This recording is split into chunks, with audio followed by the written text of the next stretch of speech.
Hola, buenos días, bienvenidos a IPG Patsala de Español. Me llamo María Teresa Miramón y soy profesora visitante de la Universidad Jawaharlal Nehru en Nueva Delhi. Estamos en el módulo 13 del paper 10 y vamos a empezar a continuación. Este módulo se titula El teatro en el siglo XVII.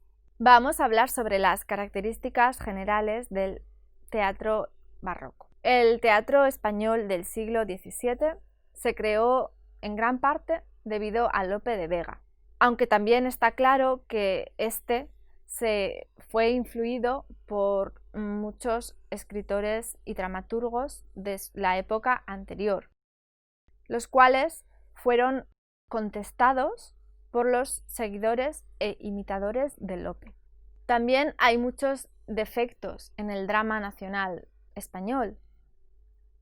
Por ejemplo, hay una ausencia de temas que tratan sobre los problemas vitales de la humanidad, como en Shakespeare. Y todos los personajes entran dentro de la denominación del español. Lope propuso que el teatro fuera un teatro para la gente común, es decir, para todos. Y cito así: porque como las paga el vulgo, es justo hablarle en necio para darle gusto.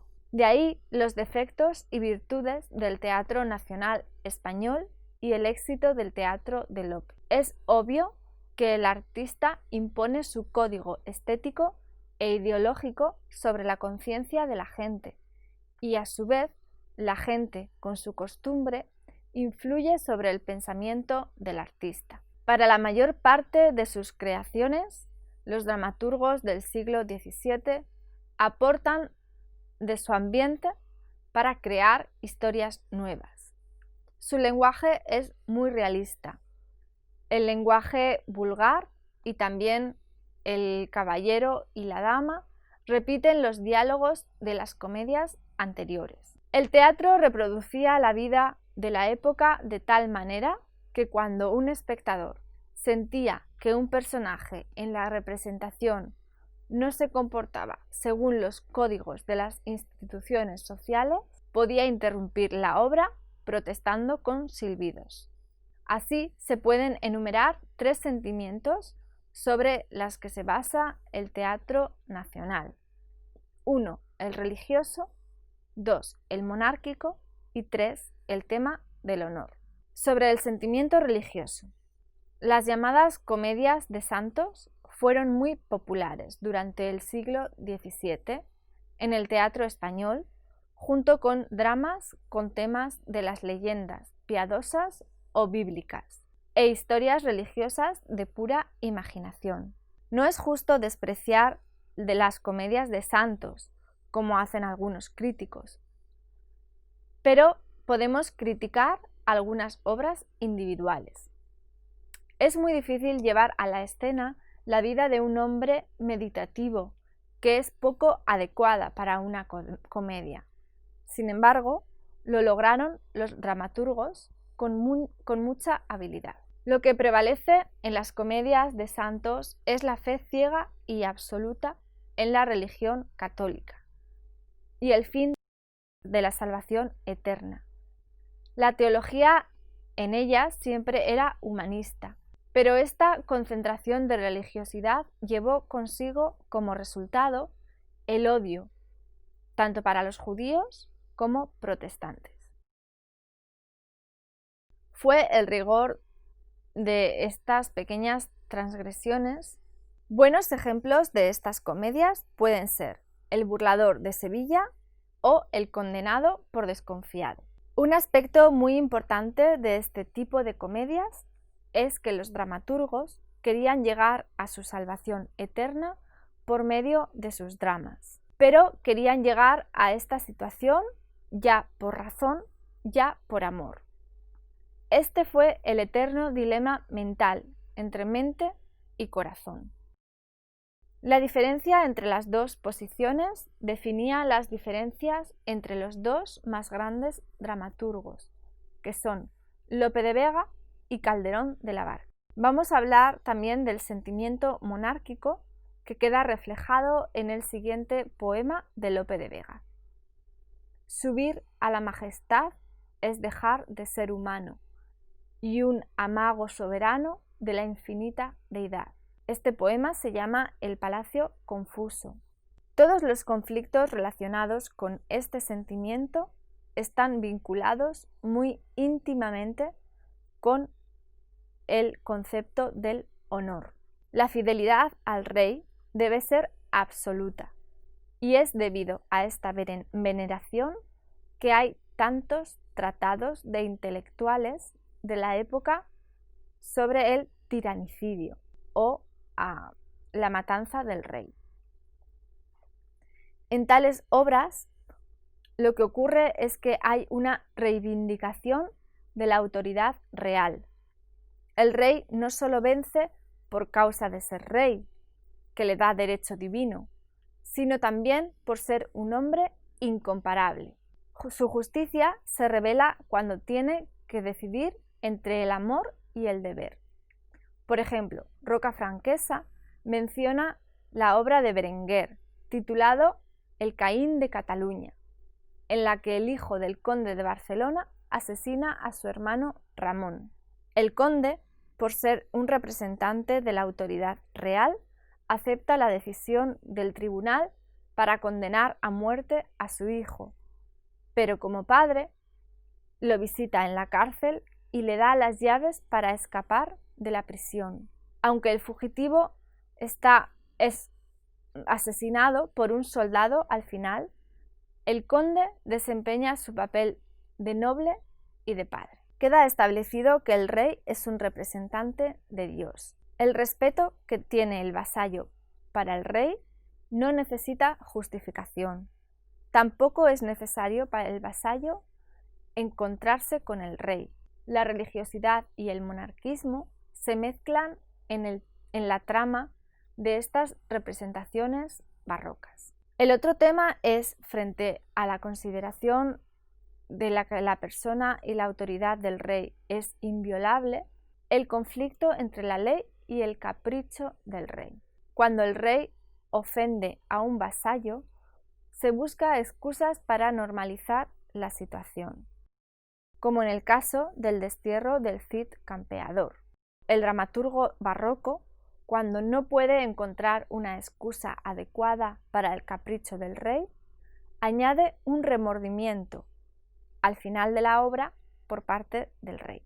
Vamos a centrarnos un poco más en el tema del honor. El honor, como hemos mencionado, está vinculado con el sentimiento monárquico. El honor solo puede remitirse frente a la persona del rey. Dice Menéndez Pidal que hay dos casos del tratamiento del honor como tema teatral: cuando el ofensor es el vasallo y cuando el ofensor es el rey.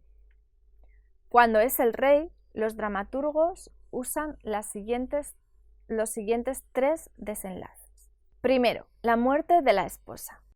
Para evitar la deshonra del protagonista, se da por muerta a su esposa, pero al final de la obra se dan cuenta de que el ofensor no es el rey, sino otro hombre de la nobleza.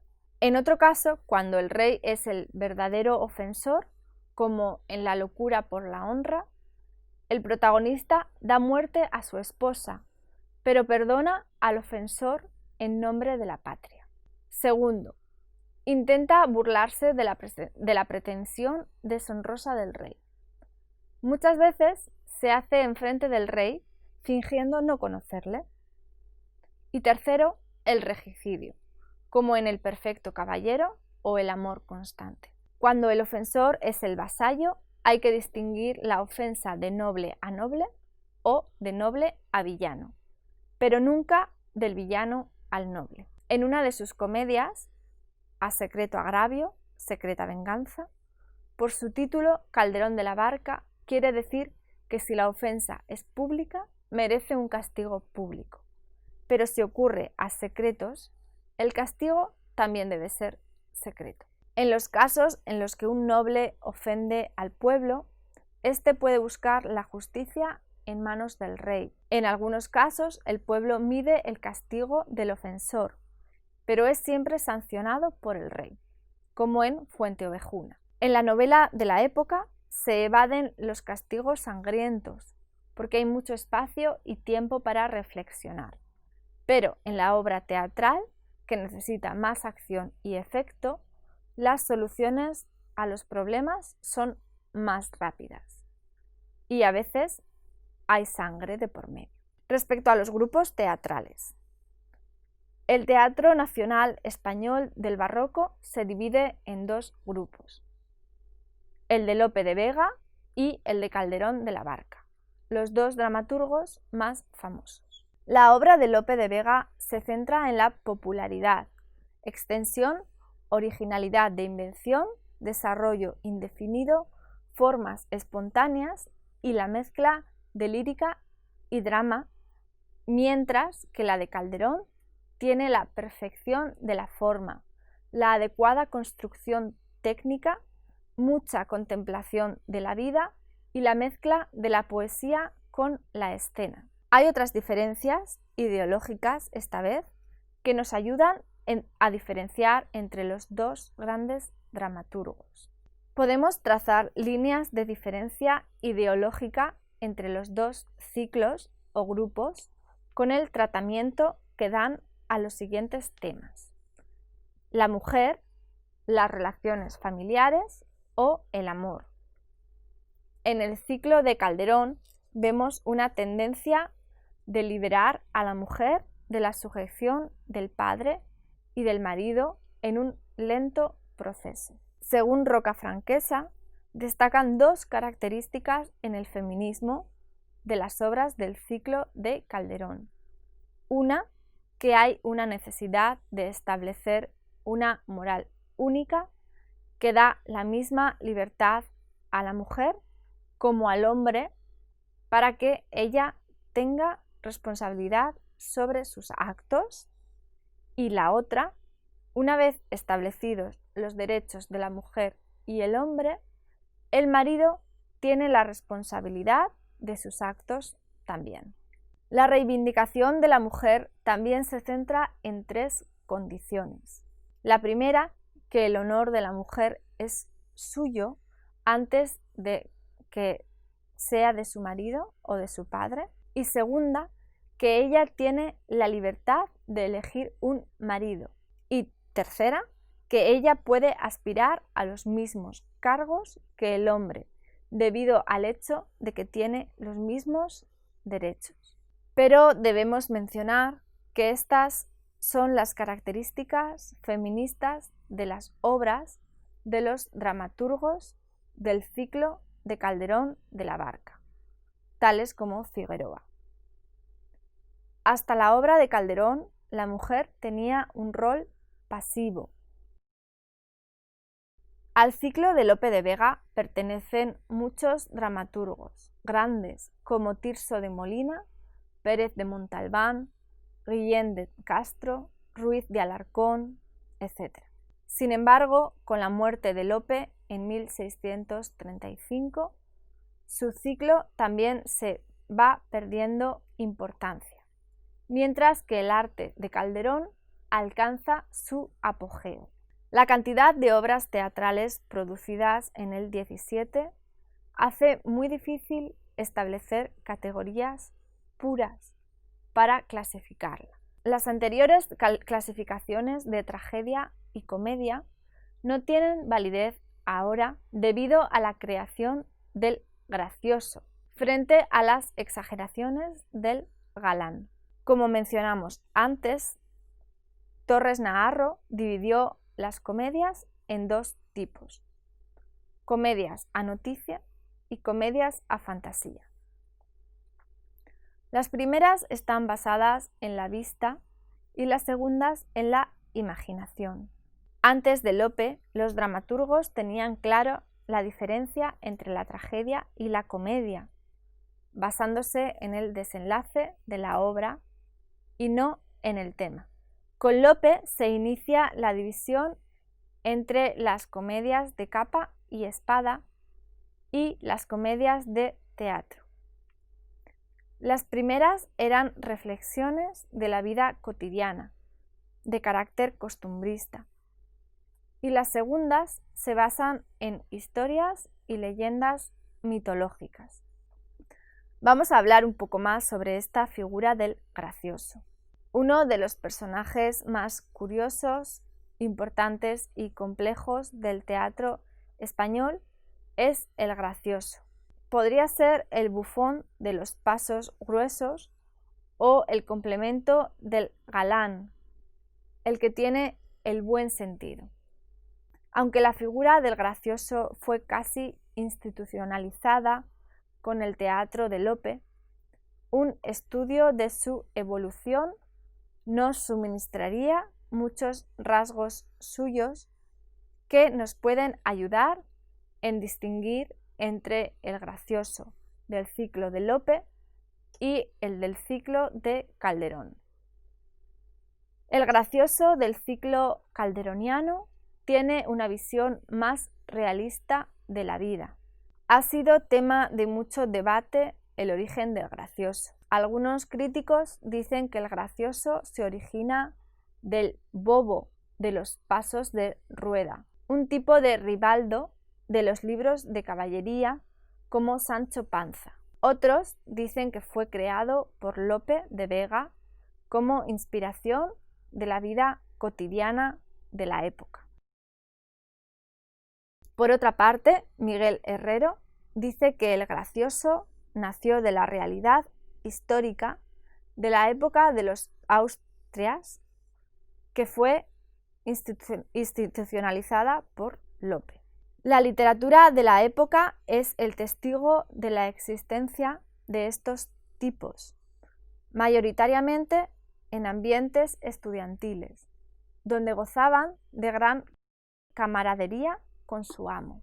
Los seguidores de Lope acentuaron el carácter cómico del gracioso y por un periodo de varios años le dieron mucha adaptabilidad, exigida por las circunstancias dramáticas en las que se encontró. Vamos a pasar a hablar ahora sobre el auto sacramental. El auto sacramental es un tipo de teatro religioso que llegó a su apogeo en la obra de Calderón de la Barca, con la mezcla apropiada de la poesía y el simbolismo, y manifestado en la alegoría, pero tuvo su origen en la Edad Media. El Códice de Autos Viejos agrupa dos tipos de piezas. Las primeras son históricas, es decir, las que tratan con leyendas, milagros e historias bíblicas. Las segundas son alegóricas, que incluyen la personificación de virtudes y vicios. Aquellas se llaman autos y estas últimas se llaman farsas. Todo empezó con la sanción del Papa Urbano IV en 1263, quien autorizó las celebraciones del Corpus Christi, que es una fiesta en la que el pueblo adornaba sus casas con colgaduras y levantaba altares en la calle para que la procesión pasara con celebración por las mismas, entre nubes de incienso y una lluvia de flores. Mientras tanto, los clérigos representaban algunas escenas bíblicas durante esta procesión. No obstante, después de algún tiempo, se las consideró impropias para las celebraciones y fueron escritas nuevas escenas. Las últimas fueron los autos sacramentales, aunque este nombre se fijó mucho más adelante. Desde 1574 tenemos datos específicos relacionados con la representación de los autos sacramentales. En la evolución del auto sacramental aparecen tres pasos importantes. Primero, había un diálogo entre pastores. La historia fue alegórica, con la apariencia de la avaricia, el trabajo, etc. Un ángel aparece también para explicar a los pastores el significado de la fiesta en cuestión y la figura alegórica es precedida por un bobo que recita una loa. Llegada la fase de Lope, ahora tenemos un auto con más de 500 versos, un elemento musical que se amplifica y también aumenta el número de personajes. La loa ya no es recitada por el bobo. Por último, con Calderón de la Barca, el auto sacramental llega a tener mucha más profundidad teológica y mide entre 1500 y 2000 versos. Podemos decir que Calderón de la Barca fue para el auto sacramental lo que Lope de Vega fue para la comedia. Pero Lope tenía muchos seguidores, mientras que Calderón no atrajo a tantos. En cuanto a la estructura, es una obra dramática con un solo acto y mucho carácter alegórico alrededor de la fiesta de la Eucaristía, el Corpus Christi. Lleva consigo el espíritu de la Contrarreforma y fue la expresión de la fe católica en frente de las negaciones de los protestantes de la Reforma. Su mayor expositor fue Calderón de la Barca, hombre racionalista que pertenecía a una cultura teológica escolástica. Vamos a hablar sobre otros géneros también. Al margen de las dos grandes piezas teatrales, la comedia y el auto sacramental, también existían otros de menor grado, que aunque tenían un contenido de más alto grado, eran de menor extensión. Por ejemplo, la zarzuela, las loas, los bailes o el entremés. Entre ellos solo alcanzaban el grado literario. Los bailes se desarrollaban en la sombra del teatro, debido a la estrecha conexión entre la música y la poesía. Pero pronto se agruparon para formar su propio grupo. Incluían varias formas de danzas, como la pavana, la gallarda, la zambra, la capona, la danza del cordón y la zarambanda. Esta última fue tan licenciosa que Cervantes comentó que pertenecía al mismo infierno. Fue sustituida por la chacona, que no fue menos licenciosa. También había un baile especialmente teatral, muy corto, pero con una obra dramática en él, ya que contenía música, letra y mímica. Fue representada entre jornada y jornada en las comedias.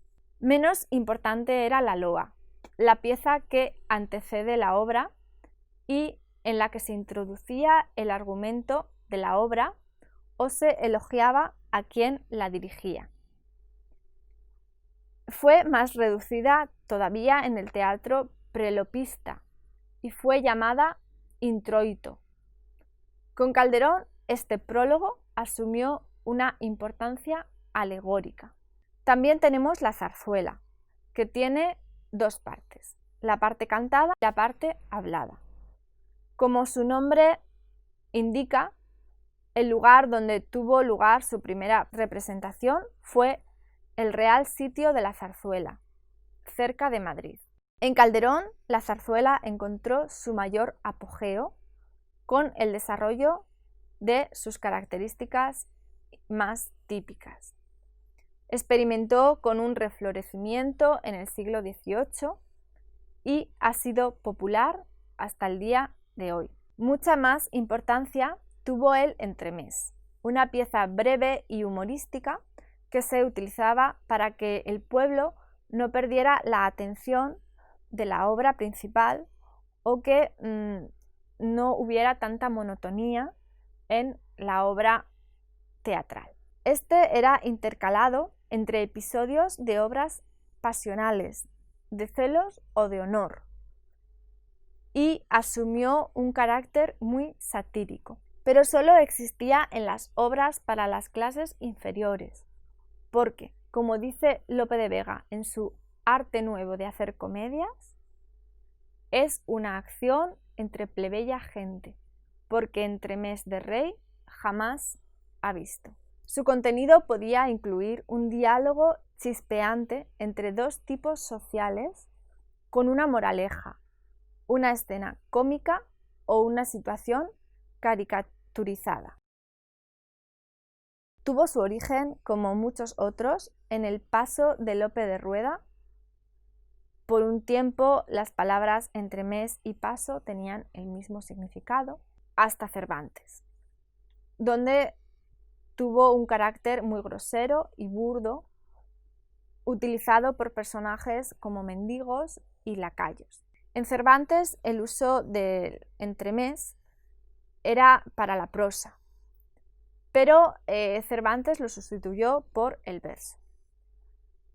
Es entonces cuando alcanzó su máxima expresión bajo Cervantes y desembocó en los sainetes de Ramón de la Cruz. Tenemos que echar un vistazo también sobre la escena española del siglo XVII, también estudiando los locales, las representaciones, las compañías, los cómicos, etc.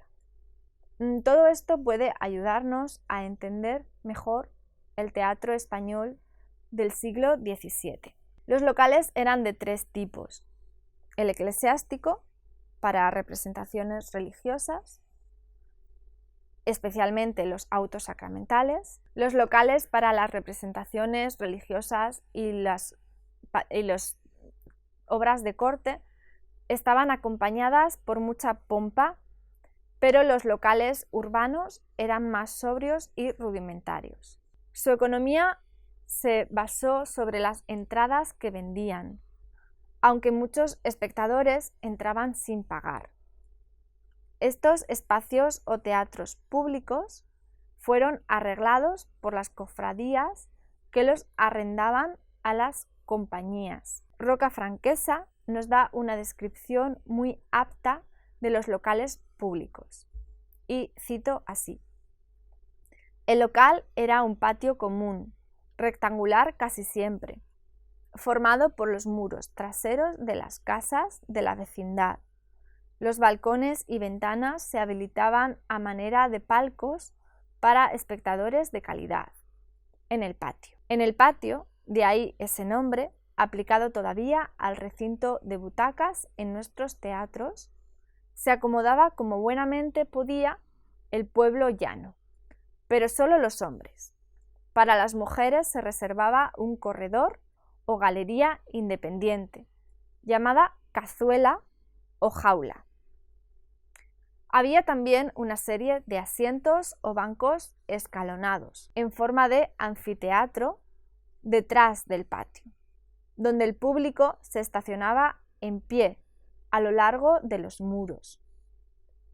Y por la parte superior, sobre las ventanas que servían de palcos o aposentos, corrían las troneras o desvanes. Las representaciones solían tener lugar durante el día, y para el techo el local tenía uno voladizo alrededor de las paredes para protegerse de la lluvia y del sol.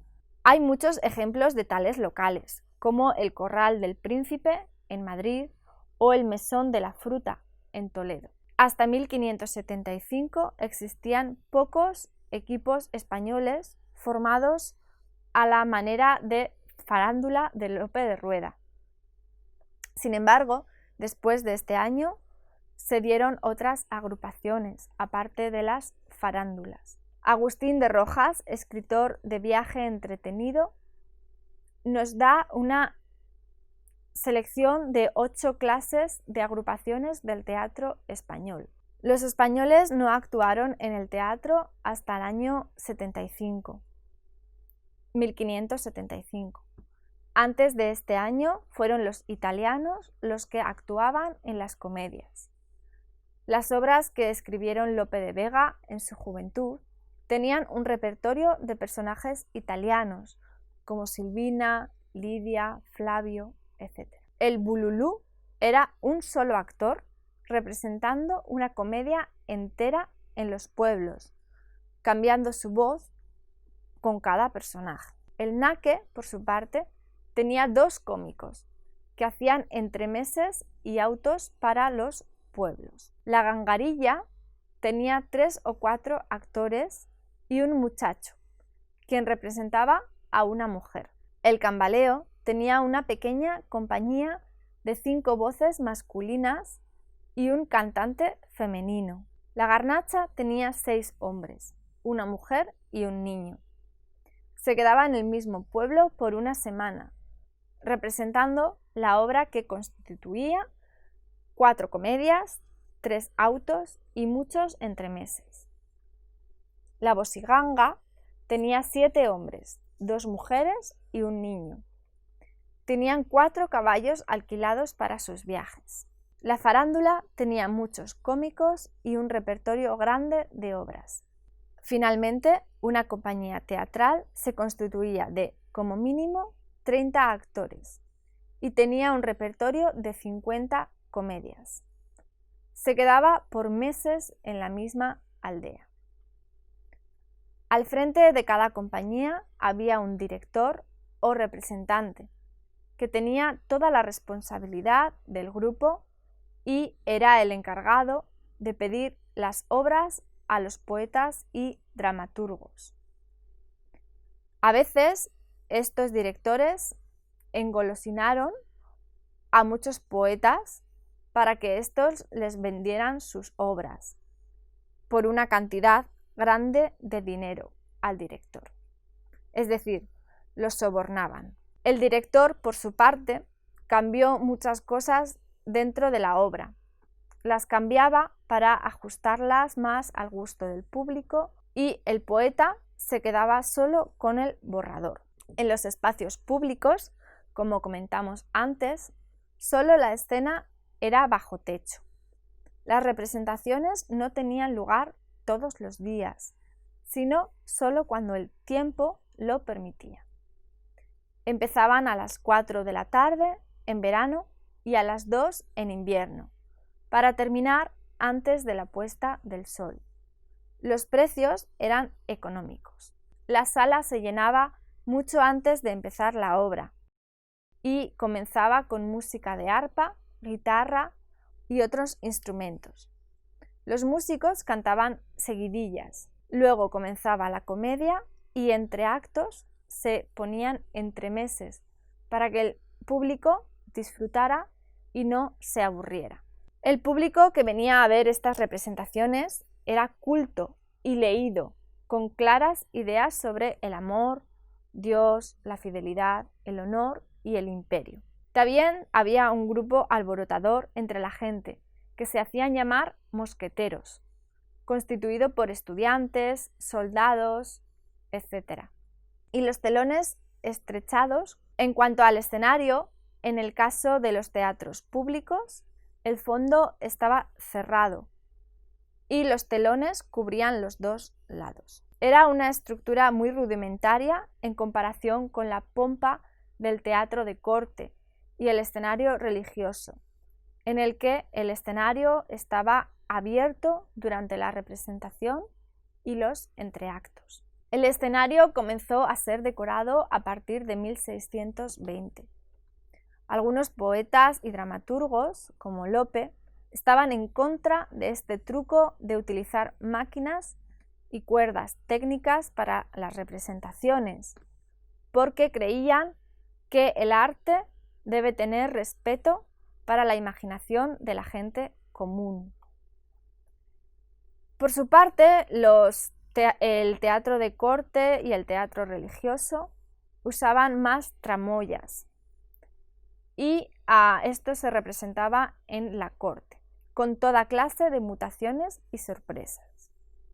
Los escenarios del corpus se usaban para las representaciones de los autos sacramentales y los escenarios de corte estaban más elaborados, fijos en un espacio específico, como por ejemplo representando el palacio o el jardín, con instalaciones flexibles para que la familia real y la nobleza disfrutara de las representaciones. Con el paso del tiempo, las decoraciones y técnicas usadas para las representaciones aumentaron, pero como comentó Lope, mucho antes es el verso o el arte lo que debía capturar la imaginación de la gente y no los trucos externos.